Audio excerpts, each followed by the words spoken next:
Hello and welcome to this video on how to specify a structural equation model in the Mplus software. My name is Geiser. On this channel I present weekly statistics tutorials, usually related to multivariate statistical methods including structural equation models, factor models and latent class models.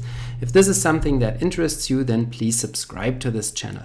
Also, don't forget to hit the like button and to subscribe, and to also check out the description for additional resources, including a link to my free weekly statistics newsletter. In this video here, I want to show you how you can specify a linear structural equation model in the Mplus software. And so as an example, I'm going to use this two-factor structural equation model that you can see in the path diagram here. You can see that in this simple model, we have two factors where each factor is measured by two indicators. F1 has y1 and y2 as indicators, and f2 has y3 and y4 as indicators, and we have a linear regression of the factor f2 on the factor f1 in this model. So we say also that in this model the factor f1 is the exogenous variable or independent variable, whereas the factor f2 is the dependent or endogenous variable, because f2 receives an arrow from f1, so f2 is dependent on f1, we could say, or is predicted by f1 in a linear regression analysis.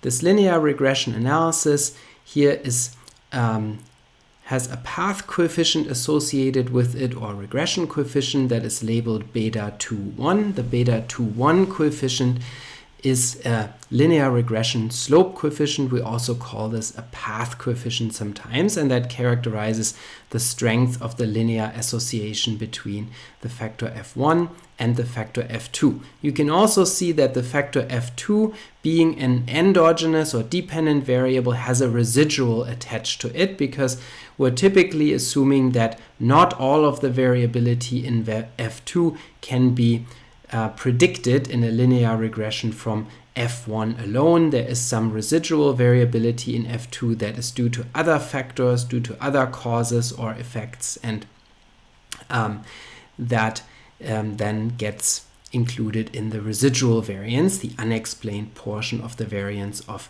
f2. And so that is also estimated as a parameter in this model, is the residual variance for f2. Furthermore, we have factor loadings here that are estimated. You can see that there are these parameters lambda 2 and lambda 4. Those are factor loadings that characterize the association between the factors and the observed variables. And you can also see that the first factor loading for each factor is here a fixed parameter. It's fixed to 1, and that is done for identification reasons, so that each factor can have a metric. And that is something that we often do, so say by default, is that we set the first factor loading on each factor to 1 unless we have reasons to choose other identifying constraints. And then lastly, we have error variances in this model also for the observed variables. So the error variables epsilon 1 through epsilon 4 characterize measurement error and indicator specific variance, and these epsilon variables also have variance parameters attached to them that reflect the residual variance in each of the indicators. Now let's take a look at how you can set up simple two-factor structural equation model in the Mplus software. And so here's the Mplus syntax file for this model. You can see I gave the analysis a title called structural equation model, and then next I have the data command in here, in which I specify the name of my data file. In this case, the name of the data file is sem.txt. This data file contains 4 variables that are listed in the variable statement under names. The names command serves to define the columns that are in this individual data set. So we have to be sure that the variables are listed in the correct order. Here the first variable is y1 and the last variable is y4, and you can use this convenient hyphenation option in Mplus so that you don't have to write out y1, y2, y3, y4. You can just say y1 hyphen y4, and then Mplus will automatically expand that list and will know that this data file contains a total of 4 variables, which are labeled y1, y2, y3, and y4. The next thing that we need is a model statement in which we define our latent factors and the latent regression. You can see that it's very simple to do that. You just simply tell Mplus f1 is measured by y1 and y2 semicolon. So that defines the first measurement model, the measurement model for f1. And then f2 is measured by y3 and y4 semicolon. So those two statements together define the confirmatory factor part, so to say, of the model, or we could say the measurement model part of the structural equation model. And then the last line of code in the model statement defines the structural model or the latent regression in this case. So the statement that says f2 on f1 defines the regression of the endogenous factor f2 on the exogenous factor f1. And then Mplus automatically knows that this is a linear regression here because those factors are continuous latent variables, which is, so say, the default in Mplus.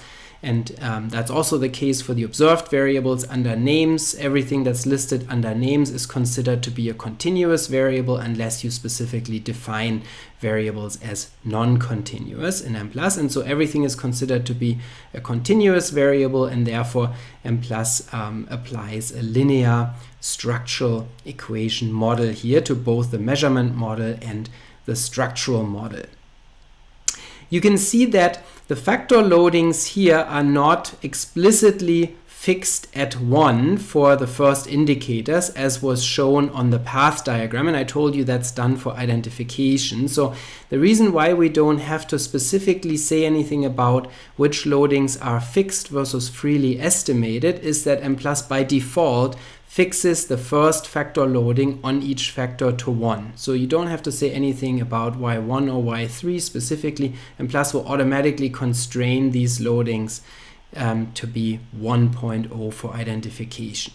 And then the other loadings are freely estimated by default, so we also don't have to say anything about that for y2 and y4. Mplus also includes the residual variance for f2 as the default, so you don't have to specify that explicitly. You also don't have to say anything about the residual variances for the observed variables. Those are also estimated as the default. And so since Mplus has all these defaults, it makes it practical for us to specify a structural equation model like that very easily with a few lines of code, because a lot of the parameters that we want anyway will automatically be supplied by Mplus.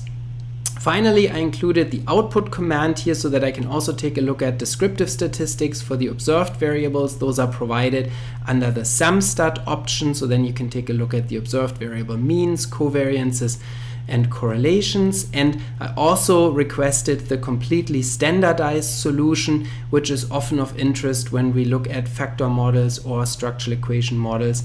And that completely standardized solution can be obtained by including that keyword stdyx, which means standardization of both dependent and independent variables. So all variables in this model are standardized, including latent variables, and that often helps us when we want to look at, for example, the standardized factor loadings. Those are often of interest, and they will be provided under this option. In the next video, next week, I will show you what the output looks like for this model, and I'll walk through the output file for this model in Mplus. So stay tuned for that next video. I hope you like this video about the syntax for specifying such a model, and don't forget to subscribe to this channel, to hit the like button if you like this video, and to check out the description for additional resources, and I'll see you next time.